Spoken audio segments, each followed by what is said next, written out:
It's time to answer your questions. This week, in honor of National Infertility Awareness Week, I'll be covering some questions I got both here in the comment section on YouTube and on my IG. If you're excited about this, then make sure to like this video, leave a comment below and your questions, and subscribe to get the best fertility tips that you can get to get pregnant fast. In case you're new here, this is Fertility TV. This is the place to be when trying to get pregnant, improve your health, and get to the root cause of your fertility struggles. I've helped thousands of women improve their fertility over the years and get pregnant during the last 20 years that I've been a fertility expert. I've helped them by finding out what's not letting them get pregnant, developing a personalized and customized fertility plan for them, and giving them ongoing support. To make it easier for you, I've created a free guide that you can download right now to take a look at the 7 steps that you're going to need to do to empower your fertility right from home, and it's totally free. Download it now using the link in the description below. So all week long, I do try to answer your questions, whether it's right here on YouTube, on any of my social media platforms or other platforms. I'm actively engaged with all of you, but I can't always answer all of those questions live. And so that's why I do these quick Q&A segments from time to time, because I'm compiling some of the better questions that I think are really important for all of you so that you all could learn from them, maybe not just the person who asked the question. So that's what I'm doing today, is answering that. And the first question I got is this. It says, I think the viewer is Crystal. She says, "Hi, doctor. I'm currently in the process of a possible IVF. I tried for 2 years to conceive, and I did last year, but it ended up as a miscarriage at 8 weeks. So now I'm not sure if IVF is necessary, knowing that I can conceive, kind of stuck on what to do next." So she's kind of stuck on what to do next. Well, this makes sense, right? You know, she's been trying for 2 years. Her partner have been trying for 2 years.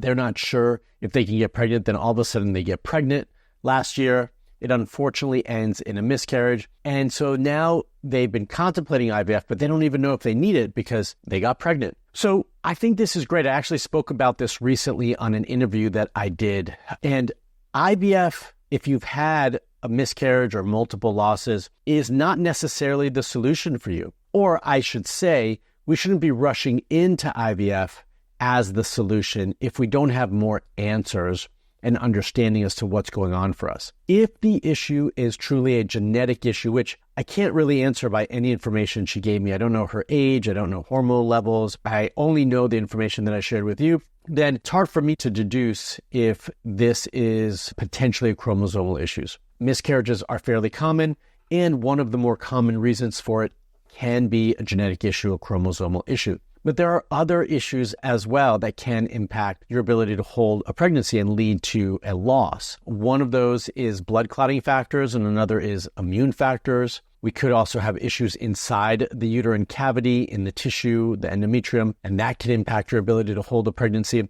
And in this situation, we just don't know. So I don't really know how to guide you in this direction. What I would say is this, is if you haven't already begun to dig deeper to get to the root cause and have an understanding, are there any blood clotting issues? Maybe you have some family issues, or are there immune factors? Maybe there's some family issues. In my opinion, rule out these things before you jump into doing IVF, because if those are at play and they haven't been addressed yet, then IVF may not be the solution, or it needs to be modified to accommodate for those variables. So I think you could potentially, if this is your first loss, I think you should potentially keep trying a little bit longer. But while you're trying, I think I would use that time proactively to get a better understanding of what's going on, maybe start to do some initial testing into some of the areas I discussed to rule out some of these things. Okay, we dove deep in that first question. We started off, with a bang, and I think all these questions are really just going to be really impactful for all of you. So second question, one we don't get enough about, but I'm happy we have one now. It says, "Hi, doc.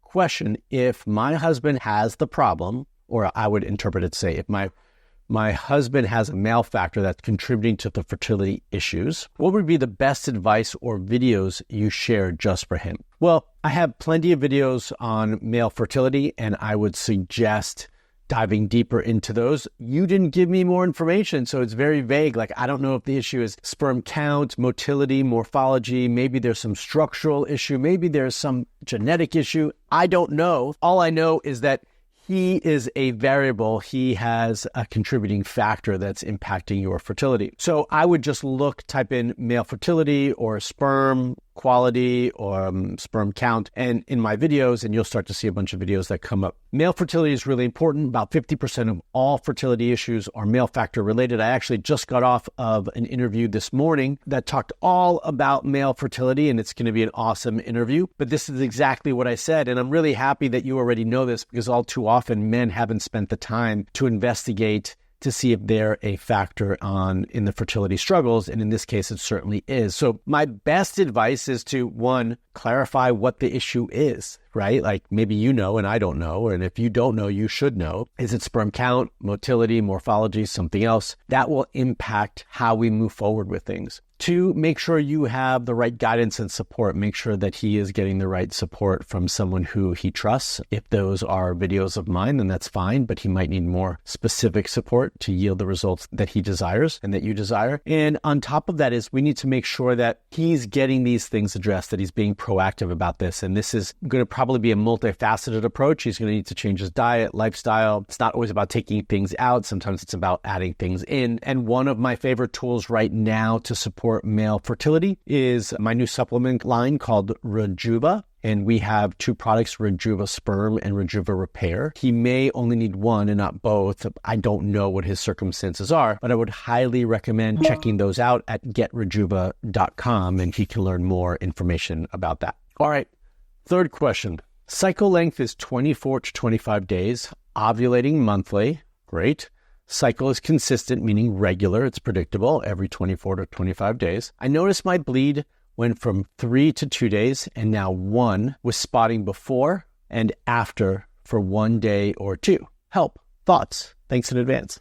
Okay, well, first and foremost, I would like to see your cycle be a little bit longer overall. So 24 to 25 days is at the bare minimum. I really like to see it 26 to 28 and ideally 28 to 30 days. It's great that it's consistent and regular and that you bleed every month, but your bleed has also decreased from 3 days, which would be my preference, or if not a little bit more, to 2 and now 1 day with some spotting before and some spotting after. Spotting after is normal. As the cycle tapers, you're going to have some spotting or light bleeding. That's normal. I don't really like to see the spotting before. And I really, again, want to see that length be at least 3 days, if not longer.